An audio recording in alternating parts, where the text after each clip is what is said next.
Hoje falaremos sobre um capítulo do Profeta que trata do autoconhecimento. Eu comento sempre com vocês que a ideia foi aprofundar o pensamento de Gibran.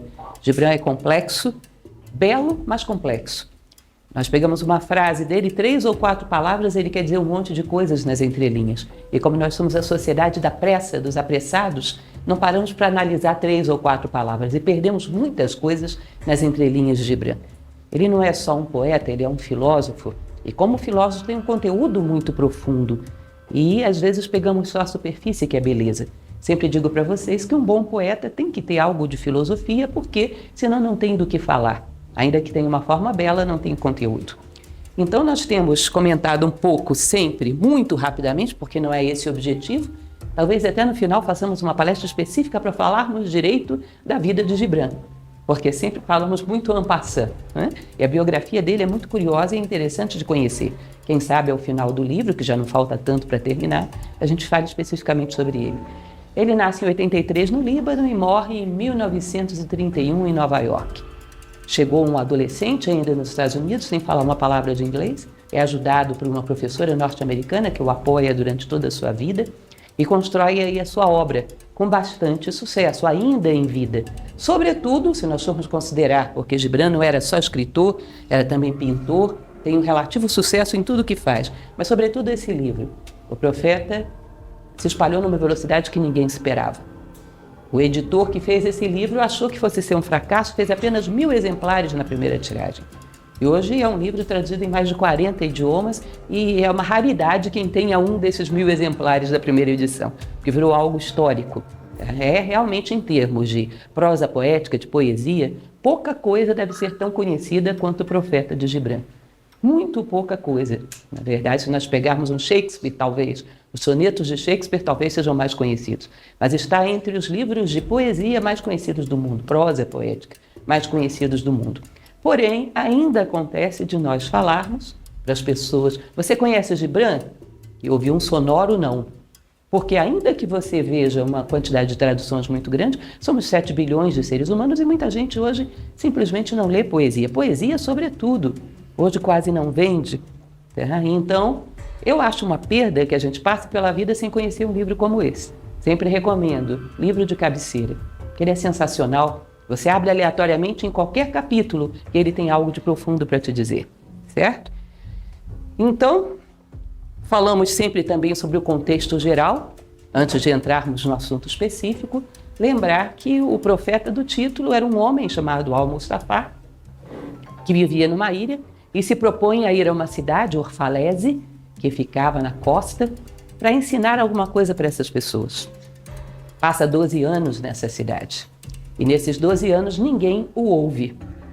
Não dão a mínima importância para ele. E quando ele resolve ir embora, quando vê um barqueiro da sua ilha vindo no horizonte, e resolve ir embora depois de 12 anos, as pessoas percebem que tinham perdido a oportunidade de aprender com um sábio. Sempre comento, porque é um detalhe importante, que a consciência nasce no contraste.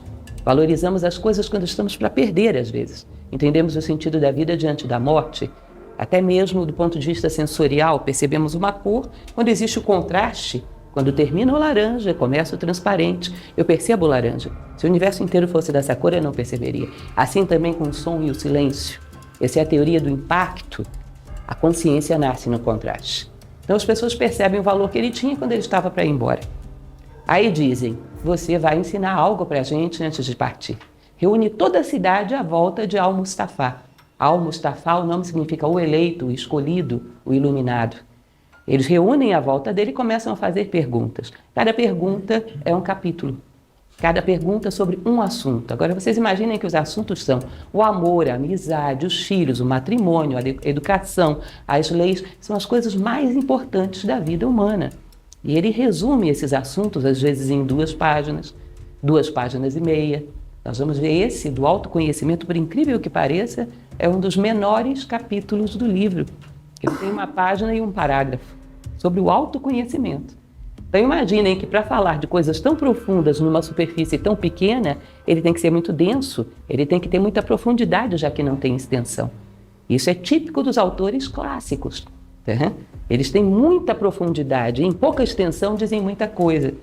Eu comento com vocês que nós somos o contrário disso. Falamos muito e não queremos dizer quase nada. conversas muito superficiais em geral. Então esse tipo de leitura ela é trabalhosa, porque você tem que manter a atenção concentrada e mastigar cada palavra. E a intenção é fazermos isso juntos, né? Falo sempre para vocês que se trata de um mito também, e essa informação parece não significar nada para a gente hoje em dia, mas ela é fundamental, porque um mito significa que está teatralizando fora uma coisa que está acontecendo dentro do homem. Todos os mitos, repito, alguns que têm vindo sempre já sabem isso de cor, né? De tanto que tenho explicado, todos os mitos têm um único personagem, que é o homem, o personagem central. Os secundários são fatores psicológicos dele projetados do lado de fora, para que ele os veja. E Jung fala muito disso, que os nossos sonhos, a estrutura onírica é a mesma coisa. Todos os personagens do seu sonho, curiosamente, é você mesmo. É a sua consciência se vendo fora, já que não consegue se ver dentro. É uma projeção, o mito, para que o homem possa fazer um processo de autoconhecimento. Então ele está conversando consigo mesmo depois de um ciclo de 12. Esses 12 anos é como se representasse uma vida, uma encarnação. Como se ele estivesse fechando uma experiência de vida, dialogando consigo mesmo e concluindo quais as coisas ele aprendeu da vida. Como se ele estivesse somando todo o aprendizado de uma vida. Tá? Então é muito interessante porque ele está propondo aí um diálogo interno, um momento de vida interior.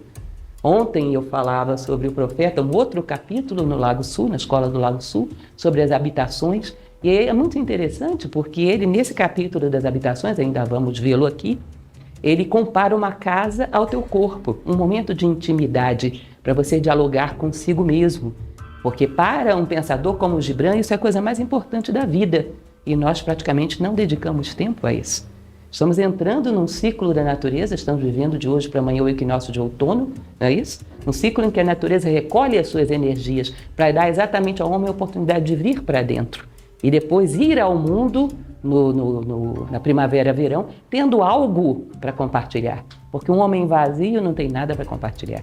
Então, vida interior, diálogo interno, o profeta, nós podemos dizer que se resume a isso.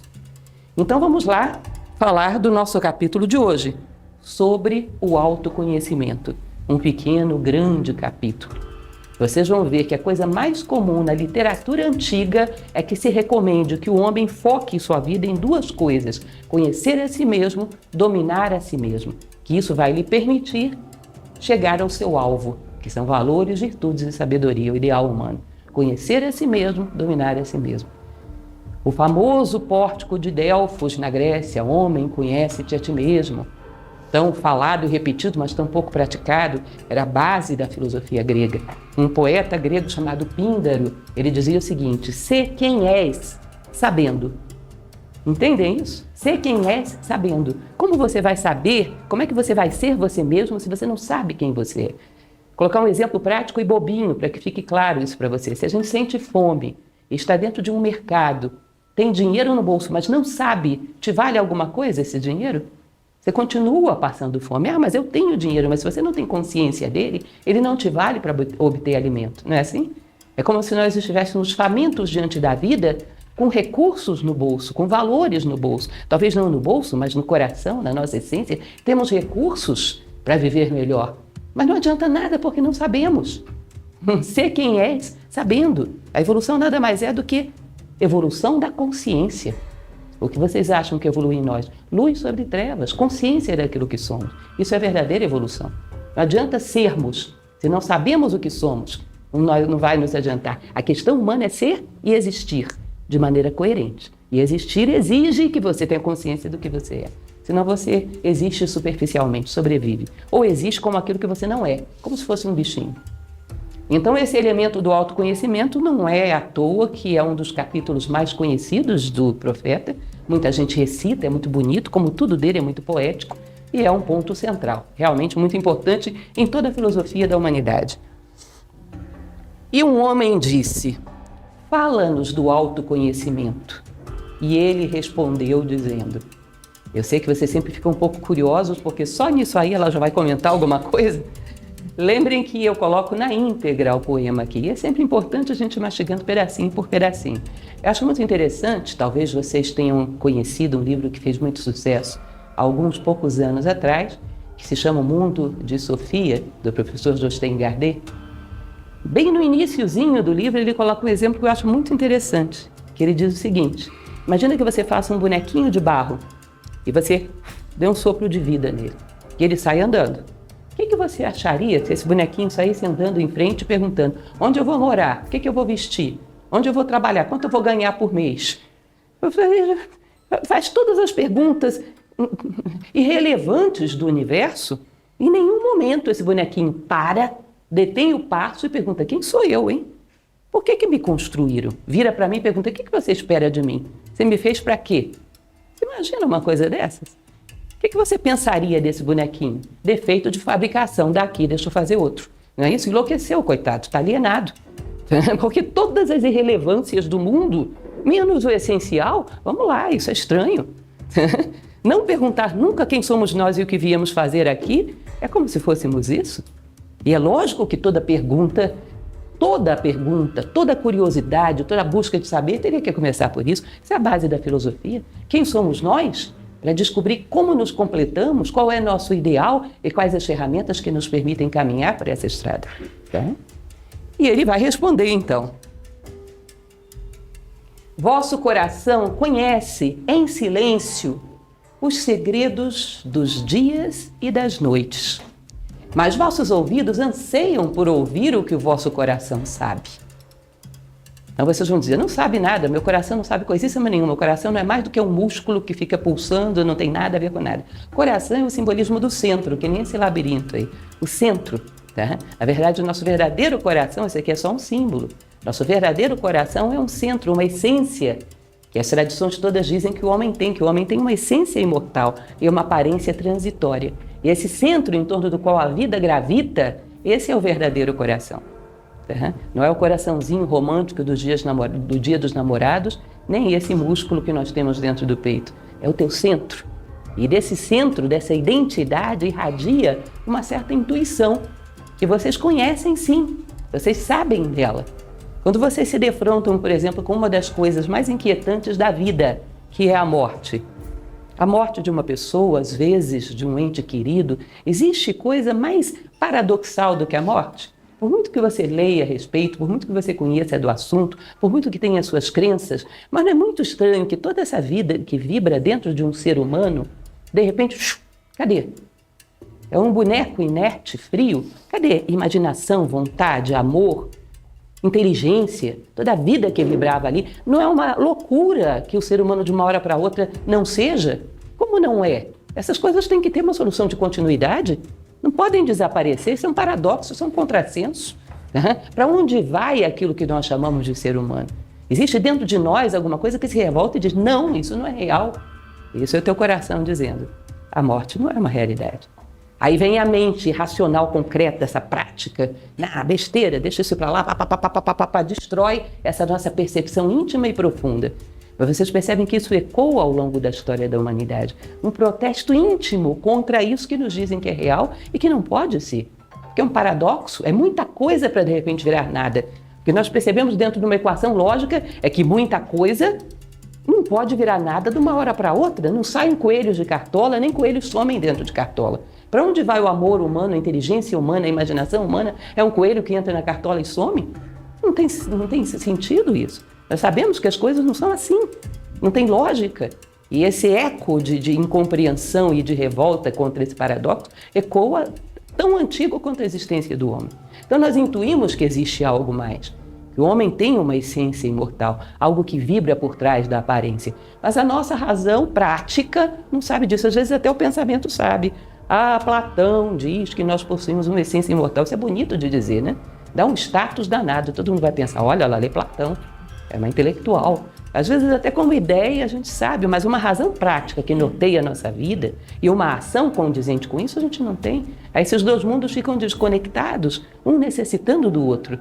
O nosso coração necessitando se realizar no mundo e a nossa vida no mundo necessitando de um sentido mais profundo. E é o mito do amor romântico dessas histórias antigas, no fundo é isso.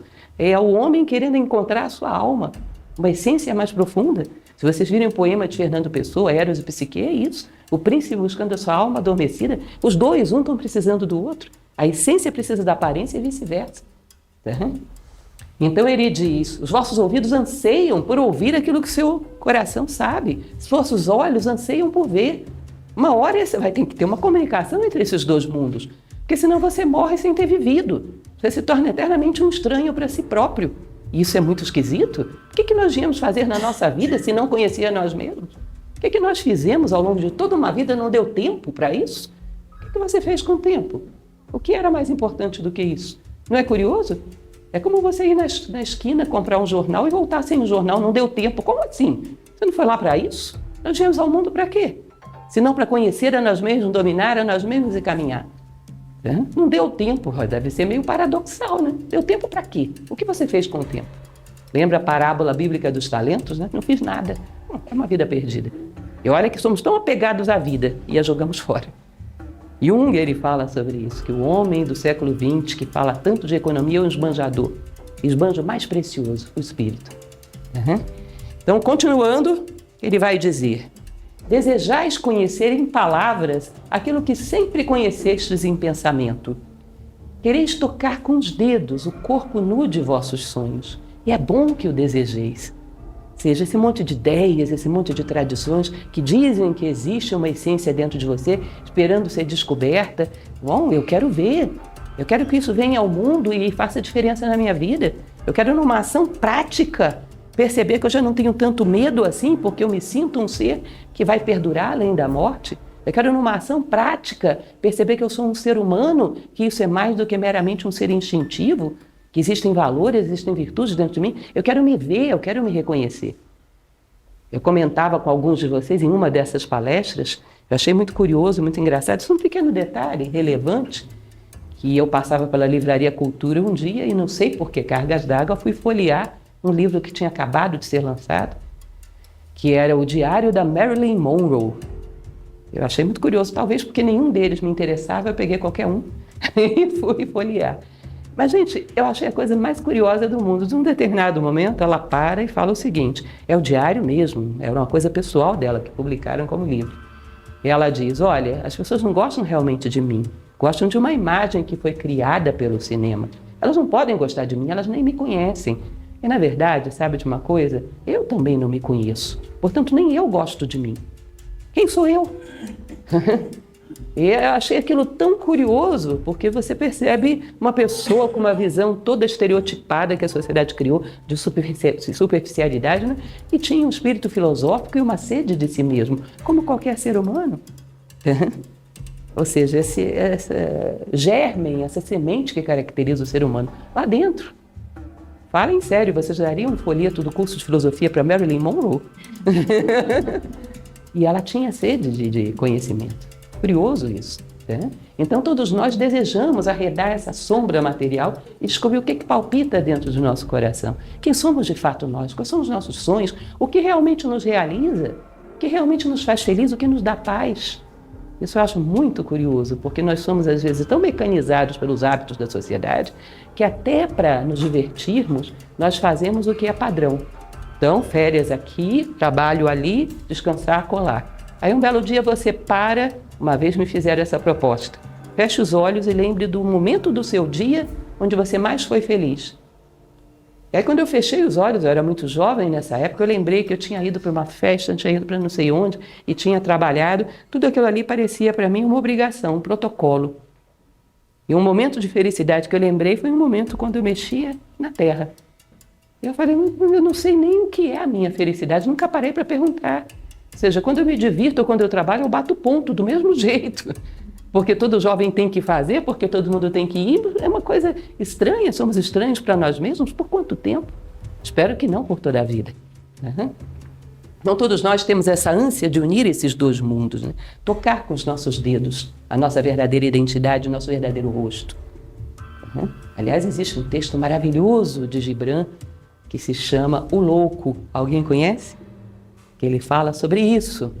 O dia em que roubaram os seus sete véus e o vento e o sol tocou o seu rosto pela primeira vez. E ele se sentiu extasiado, pela primeira vez ele sentiu o seu próprio rosto. No dia em que roubaram os seus 7 véus. É um texto maravilhoso, vale a pena conhecer. A fonte secreta de vossa alma precisa brotar e correr, murmurando para o mar. E o tesouro de vossas profundezas ilimitadas precisa revelar-se a vossos olhos. Uma das coisas mais antigas que existe dentro da filosofia é a ideia da teoria da alma prisioneira. Diz que essa essência, ela precisa se expressar, ela veio ao mundo para isso. É como se você imaginasse uma luva que você coloca na mão para que você mexa, por exemplo, no jardim. A tua mão precisa se expressar.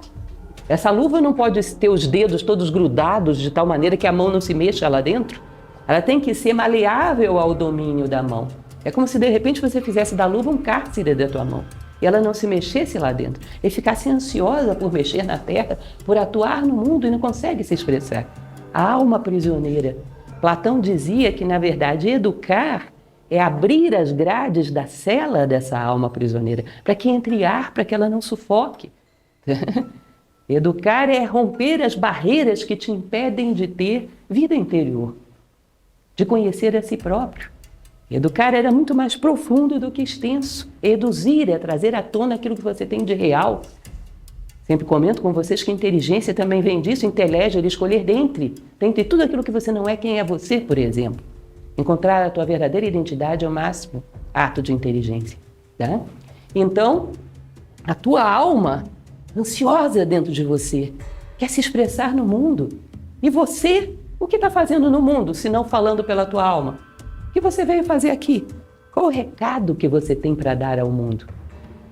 Uma coisa que é muito interessante, que também gosto muito de comentar, é quando Beethoven, já completamente surdo, escreve uma carta, o Testamento de Heiligen Gestads, que ele diz o seguinte, que ele não terminava com a sua vida ali, porque ele tinha um recado a dar ao mundo, que Deus tinha pedido que ele comunicasse aos homens, que era a sua música, e ele não tinha terminado de dar esse recado. Portanto, ele não podia se isentar dessa missão enquanto não tivesse completa. Tá bom, não somos Beethoven, mas vocês acham que a gente também não tem o nosso recado para dar? E quem está mandando esse recado? Nós não ouvimos, não sabemos o que viemos fazer aqui.